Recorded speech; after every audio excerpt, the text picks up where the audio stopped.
In fighting games, win quotes have traditionally been one of the few moments you can learn about a character's backstory and personality. But in the first Street Fighter, you would actually see a lose quote each time you defeated your opponent. The first line is a compliment, but the very next sentence is pretty salty. Sometimes a lose quote can say more about someone than their win quote, and this is why there's a Twitter user known as scrublord whose feed is full of salty lose quotes from people who lost in a fighting game. Losing sucks, and it's why game developers have made all sorts of ways to make it suck less. There are now checkpoints, continues, difficulty levels, hints, and of course, the white Tanuki suit. This everyone's a winner stuff is a bunch of bullshit. If you suck, you should lose. Generally, you can reduce the amount of losing by making a game easier to beat, but this doesn't work with head-to-head competitive games because both players are trying to win. No matter how easy or accessible you make the game, one of the two players is going to lose. Paper covers rock. This is my room. No! This means one-on-one games will necessarily result in half the player base experiencing a loss at any given time, and this generates a lot of salt and consequently a lot of complaints. You lose, you feel bad, and you stop playing. Yeah. DBFZ is really easy to play, but if someone's better than you, you don't get to play. Casuals just don't want to get steamrolled in a fighting game.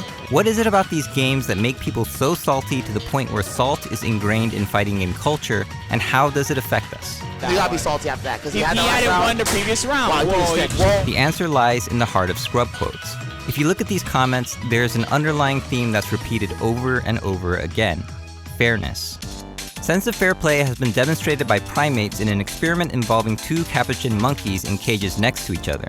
After being completely fine eating cucumbers, the monkey on the left sees the other one getting the more delicious grape for doing the same task. C gives a rock to us now, gets again cucumber.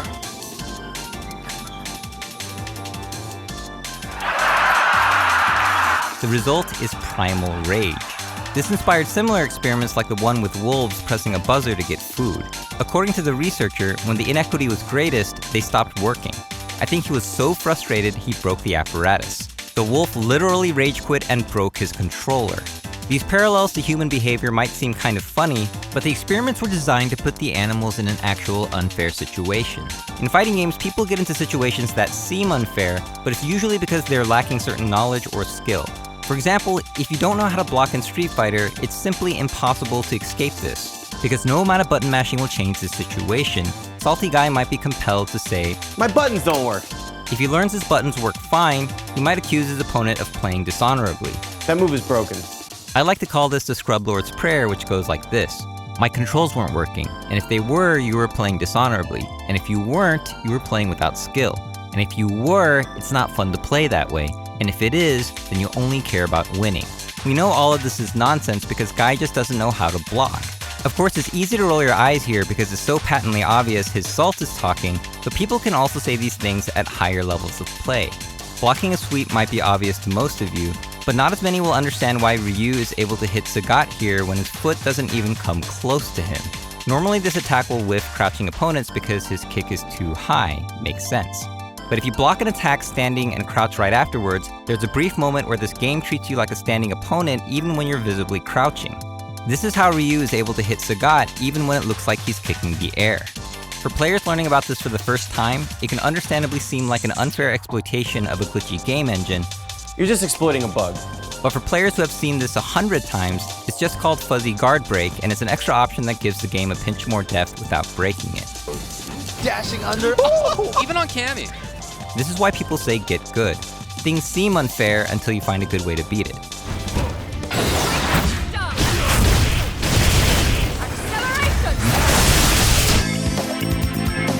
But maybe all this get good talk sounds elitist. Is it possible that your complaint can be legitimate and not just the result of salt? Seth Killian had made the point that a win button for each player in a fighting game would actually be cheap. What's instructive about this thought experiment is that it reveals that the Scrublord's prayer would mostly be correct in this case.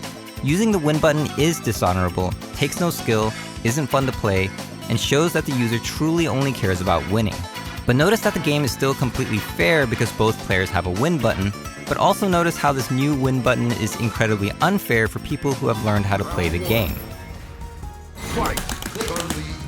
This win button really de-emphasizes footsies. Get good, Scrub.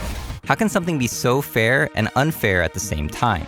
It's because fairness can be interpreted in three very distinct, if not opposing ways.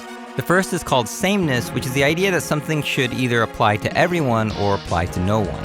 We like sameness when it's there to start competitors on the same footing. Every player must win the same number of rounds to win a game, be able to choose the same character, and have access to the same buttons, even if it is a win button. We don't like sameness if it starts to hurt our individuality too much, for example, being forced to choose the same character. Kurt Vonnegut wrote a dystopian satire called Harrison Bergeron that described a society where everyone was forced to be the same. Smart people had to wear noise radios to distract their thoughts, the strong had to wear weights, and the beautiful had to be masked. Kurt Vonnegut probably preferred buffs over nerfs. The second concept of fairness is called deservedness. It's the idea that if you succeed through hard work, skill, creativity, or cunning, you deserve all that you earn, a kind of individual freedom. If you lab the game so much that you find an unorthodox strategy, a weird glitch, a deceptive hitbox, or an infinite hit combo, you see it as a potential tool or a thing to watch out for rather than calling the authorities. This Wild West mentality came from a time when games were very rarely patched and making complaints involved writing and sending an actual letter with a stamp you had to buy. The third type of fairness is need, which is the idea that the ones that are worse off should be given some sort of aid, sometimes at the expense of the well-off. You might have heard this referred to as social justice. This includes things like comeback mechanics, balance patches, damage scaling, and the infinite prevention system in Skullgirls that makes sure you can't loop a combo forever. These regulations are needed to make sure the game doesn't break and remain competitively viable, but of course, that can be pretty subjective. He's dead? Oh my god, he is gone! It's gonna... The reason why Street Fighter 2's stun mechanic caused so much salt was because it violated the concept of need so badly.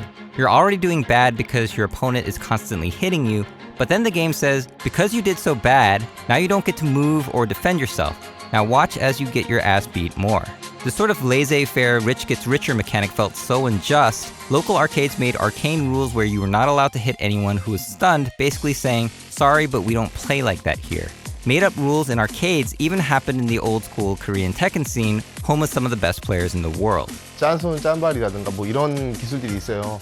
그런 것들이랑 이제 초풍을 앉아서 기성화포로 때린다든가 이런 게 하면은 약간 노매너라 약간 이런 게 있었다고 하더라고요. 제가 할 때는 이제 좀 그런 것들이 점차 누그러지고 있을 때 근데도 하면 약간 눈치 보이는? But making your own personal rules to an existing game like this is like appointing yourself as Grand Chancellor of the game's developers and its community, but only having a jurisdiction limited to the handful of people who don't want to waste time arguing with you. If you want real change, you have to let the developer know. Thanks to social media, everyone with a smartphone can complain about anything to anyone, and because games are so often patched these days, it can have a real influence. It's no wonder the designers of Tekken felt they had to do this.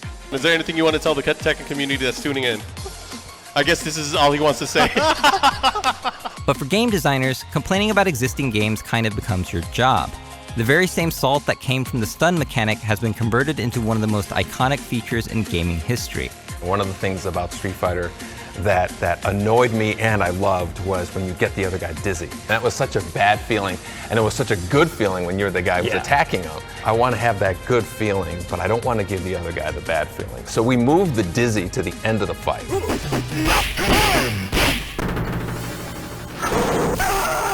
For game designers, salt can be a driver of innovation. One of the most salt-inducing moves back in the day was also one of the most basic: throws in Street Fighter 2. Once referred to as a dark art, throws had been a zero-sum winner-take-all move where the first person to press the button at close range would throw their opponent for a ton of damage and excellent positioning. Players that understood its instant activation and deceptive range would be able to toss around their opponents like ragdolls, and any OG from the arcade days can tell you about the fights that broke out because of it. So when Super Street Fighter 2 Turbo came around, they introduced throw teching, where if you managed to input throw within 13 frames after your opponent did it, you would not only take half the damage, but literally land on your feet. This is the game lowering your salt levels by throwing you a bone and rewarding you for being close. Fast forward to modern fighting games, and now throw teching actually cancels the throw with no one getting hurt at all, and depending on the game, one of the players might be rewarded with a slight positional advantage. The thing to note here is that even the saltiest guy swimming in the Dead Sea while eating Dutch licorice is not going to complain about losing a slight positional advantage. This feels fair because it doesn't terribly violate any of the three concepts of fairness, and it might be why throw breaks have survived for so long. No one got salty enough to complain about it.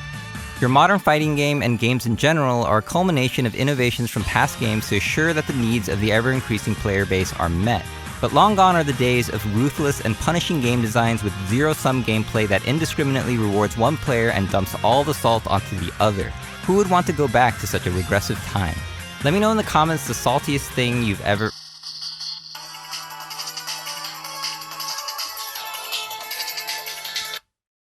Hey Corey, what's up?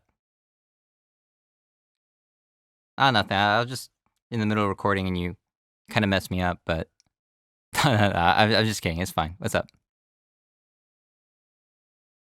Oh yeah? What's it called? Okay. Really? So apparently, in the dark trenches of the FGC, there's a competitive scene out there that plays one of the cruelest and most sadistic fighting games ever made. It was never released outside of Japan, and rumor has it that people who played the game suffered from hypernatremia, making it literally toxic. Released in 1994, the game is called Bishoujo Senshi Sailor Moon S. Yo. Oh, that was a dirty press up. Ooh. Oh my god. Oh my god, it did like 50%. Fair. As you can see, these people make a mockery of fairness. This game has unbreakable throws, no damage scaling, invincible DPs with no accountability, dash canceling from any normal, guard canceling into any special, unlimited supers when low on health, and a fireball that does more damage on block than on hit, likely due to a programming error. Ever thought a character's dash was too good? Sailor Uranus thinks it sucks. Do you even command grab, she says. Missing person, he needs to get in. Oh no, this is bad. This is bad. This is definitely bad. He doesn't have a health. But he might get it. Oh! And he's going for another one. I'm telling you. He is. Oh!